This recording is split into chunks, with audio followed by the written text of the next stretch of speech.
Finally, a report that hopefully answers most, if not all, the questions surrounding Joshua Kirianjahi Waiganjo, the man who for years impersonated a high-ranking police officer, Rift Valley's deputy PPO alias Odwor.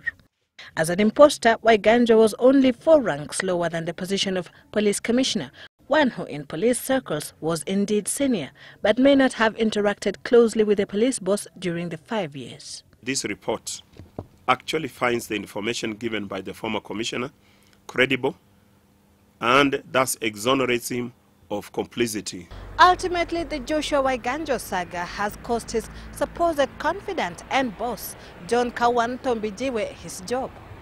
The National Police Service Commission should retire Mr. John Mbijiwe, DCP, former PPO Rift Valley Province, and Mr. Remmy Ngugi, DCP, former Commandant STU, in the public interest, or, in the alternative, dismiss them forthwith in accordance with the governing regulations. This is very bad. This is a crime. Ntombijiwe, according to the probe committee, could not possibly feign ignorance about the imposter who worked closely with him for 5 years.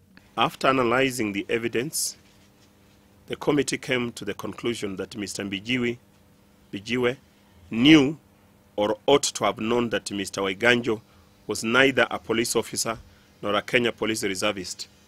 Indeed, he attempted to legitimize Mr. Waiganjo's impersonation by giving Mr. David Wambua, Senior Superintendent of Police, the OCPD of West Pokot, instructions to open a personal file and issue Mr. Waiganjo with an appointment letter as a police reservist.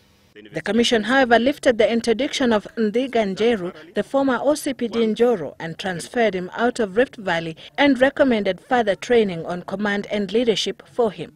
Of much interest, however, was that the police suspected that Waiganjo leaked information about the Baragoi operation, which resulted in the massacre of nearly 40 police officers.